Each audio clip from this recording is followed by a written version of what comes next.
Jean-Noël Marcellesi, bonjour. Bonjour, merci de votre invitation. Mais de rien, avec grand plaisir. Alors vous êtes fondateur de l'agence immobilière du Golfe. Et pour démarrer cet entretien, est-ce que vous pouvez nous présenter cette société, cette structure à taille humaine? Eh bien, l'agence du Golfe est née il y a maintenant 31 ans à Porto Vecchio, en choisissant délibérément à l'époque, je crois que nous avons été les premiers à le faire, le créneau du haut de gamme, voire du très haut de gamme. Et le groupe s'est construit autour de ce marché, de ce segment de marché assez particulier. Aujourd'hui, ce sont 4 implantations: Porto Vecchio, Calarossa, la rive sud du golfe d'Ajaccio. Demain, le centre-ville d'Ajaccio, nous préparons une implantation. Et Bonifacio, à l'intérieur du fameux golfe de Sperone. Et combien de collaborateurs à peu près employez-vous? Environ 35. Et vous êtes voué à continuer un petit peu cette expansion ou pour l'instant ce maillage du territoire corse sur des secteurs stratégiques vous convient bien? Je crois qu'en termes de maillage géographique, on est à peu près arrivé à ce qu'on voulait faire. Et je ne crois pas qu'on projette de nouvelles implantations, mais enfin, il ne faut jamais dire jamais. Et en revanche, continuer à croître, oui, puisque au départ, nous étions limités à la gestion locative estivale et à la transaction. Aujourd'hui, nous offrons d'autres solutions, le property management, la conciergerie sur mesure, etc., etc. Donc c'est un service presque global, c'est-à-dire que si je viens vous voir, vous êtes capable de répondre à quasiment toutes mes problématiques. C'est ça, c'est une prestation globalisée et qui essaye de répondre au mieux aux besoins, aux exigences constantes de nos clientèles. C'est-à-dire que vraiment vous avez su évoluer avec les demandes d'une clientèle française, voire internationale, qui peuvent évoluer aussi au cours des années. Absolument, c'est le défi d'aujourd'hui, il faut se mettre à la page continuellement et si possible anticiper. Alors sur la partie notamment transactionnelle, vente, pour qu'on comprenne bien quel type de biens vous proposez, à quel type de clientèle et sur quel territoire, sur quelles implantations? Alors la zone historique d'implantation, Porto Vecchio Bonifacio, c'est probablement le marché le plus élitiste de la région corse, avec une forte concentration de biens assez exceptionnels, puisqu'il est, je ne dirais pas courant, mais enfin, il arrive relativement fréquemment qu'on opère des transactions supérieures à 20 millions d'euros. Ensuite, c'est le marché d'Ajaccio, qui est un marché plus raisonnable en termes de prix, environ 30 à 35% de décalage par rapport à l'extrême sud. Et c'est un marché extrêmement actif parce que de nouvelles niches sont apparues ces dernières années. Celle de retraités relativement aisés qui veulent pouvoir avoir l'intérêt d'une grande ville comme Ajaccio à proximité et une villa dans un lieu de villégiature presque estival toute l'année. Et aussi l'essor du télétravail qui amène des dirigeants ou des cadres de haut niveau à choisir pour résidence principale la région ajaxienne et à se déplacer en profitant de la proximité de l'aéroport 1-2 fois par semaine sur les métropoles françaises ou à l'étranger. Il y a d'autres marchés, secteurs qui se développent? Je crois que oui, bien sûr, il y a différents secteurs, mais spatialement, l'essentiel se concentre vraiment sur le sud de la Corse et donc sur la région d'Ajaccio et la région de l'extrême sud, Porto Vecchio, Bonifacio. Les marchés du nord, Bastia, Cap Corse, Balagne, sont beaucoup plus anecdotiques sur ce segment d'activité. Il faut dire qu'on trouve des propriétés d'exception. Vous avez parlé de transactions à plus de 20 millions, mais il y en a qui sont parfois le double, tellement on a des propriétés pieds dans l'eau exceptionnelles. Oui, alors ça c'est très exceptionnel, c'est relativement rare, voire très rare, mais effectivement on a des produits de cette qualité dans cette région-là, c'est vrai. Et comment on fait pour les dénicher justement, alors ces pépites entre guillemets?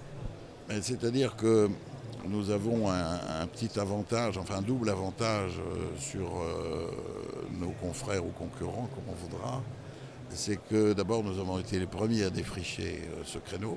Donc on a un recul dont peu peuvent se prévaloir. Et deuxièmement, nous avons été, dans le cadre de nos activités qui couvrent aussi la promotion immobilière, le métier de marchand de biens, le métier de lotisseur, etc.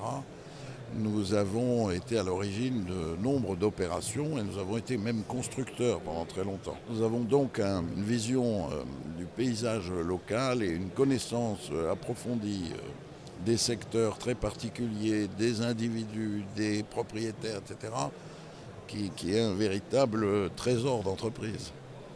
Vous avez aussi une manière de fonctionner un petit peu particulière. C'est une entreprise à taille humaine, familiale, voilà, qui cultive un rapport un petit peu différent à l'immobilier.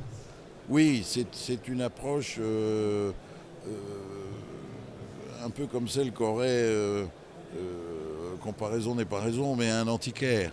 On s'intéresse à une maison, on est capable d'en parler et on la connaît dans ses moindres détails. On sait dans quel secteur elle s'installe, quel est son environnement, etc. Et on cultive le goût du tailor-made avec nos clients. C'est-à-dire qu'un client nous rencontre un de nos consultants, et là tout de suite il y a un lien qui se crée et on est constamment au plus près de leurs attentes.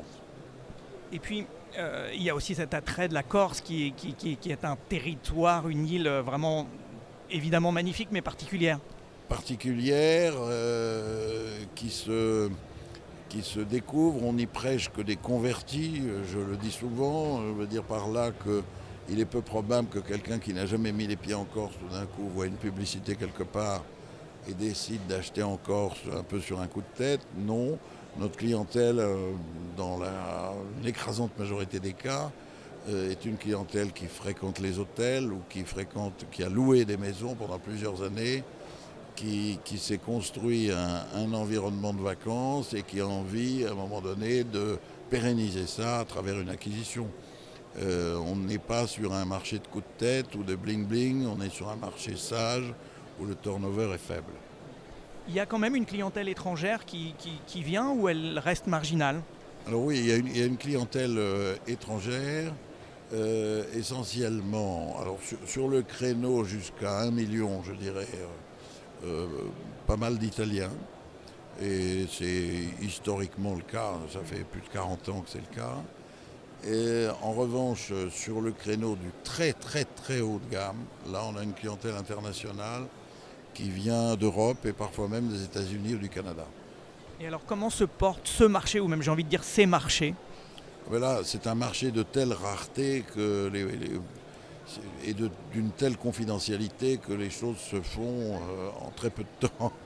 Et c'est vraiment une alchimie très particulière. Voilà. Et sur des biens donc plus normaux, le marché reprend aussi en Corse? Alors on a eu, dans la mesure où on est un marché assez peu international, je le disais à l'instant, on a eu un grand plat dans le deuxième semestre de 2024, après cette fameuse dissolution qui a fait couler beaucoup d'encre et de salive. Et ça a donc été une année assez en retrait par rapport à ce qu'on avait pu connaître. Avec 2025, on sent un engouement renouvelé. On a fait quelques très jolies transactions et le marché reste actif. On attend encore maintenant, alors que la saison est terminée, des clients, même d'importants clients, qui doivent nous rendre visite très prochainement. Donc on est relativement optimiste. Et sur le marché du Grand Ajaccio, alors là, c'est une année 2025 exceptionnelle à laquelle on s'attend. Le marché là, a été très très actif sur des niveaux de prix évidemment plus sages et plus classiques, mais en tout cas avec beaucoup d'activités. Et justement, alors si vous deviez donner quelques conseils à des vendeurs ou des acquéreurs, qu'est-ce que vous leur diriez par rapport à la conjoncture et par rapport à l'île de beauté actuellement? On conseille rarement aux vendeurs de vendre, mais lorsqu'ils sont décidés à vendre, parce que les hasards de la vie font ils prennent cette décision, nous essayons de les inciter à la sagesse. C'est-à-dire que ce n'est pas parce qu'un marché est actif, prometteur, dynamique, ce n'est pas pour cela qu'il faut faire n'importe quoi avec les prix. Et nous les incitons toujours à être très prudents sur les prétentions que peuvent avoir certains confrères dans leurs estimations. Nous appelons souvent à la raison.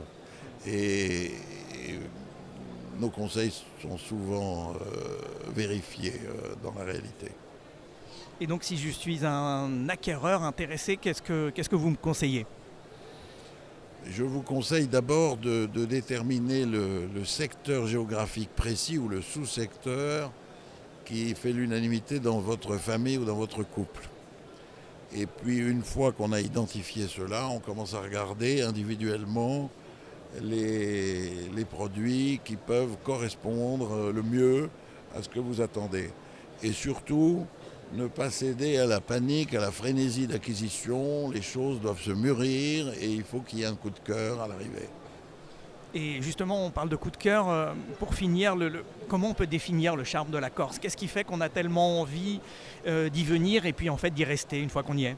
Alors, je crois que c'est d'abord, tout chauvinisme mis à part, c'est l'incomparable qualité et diversité de ces sites, aussi bien littoraux que montagneux.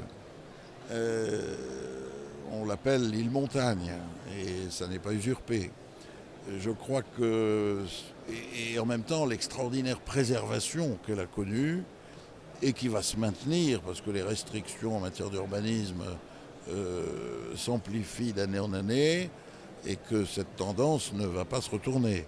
Par conséquent, acheter en Corse, c'est la certitude de garder cette espèce de nature sauvage à laquelle beaucoup de gens sont attachés parce qu'ils vivent dans des métropoles trépidantes toute l'année et que le besoin de retrouver un peu de sérénité, un peu de tranquillité et le contact direct avec la nature fait le travail.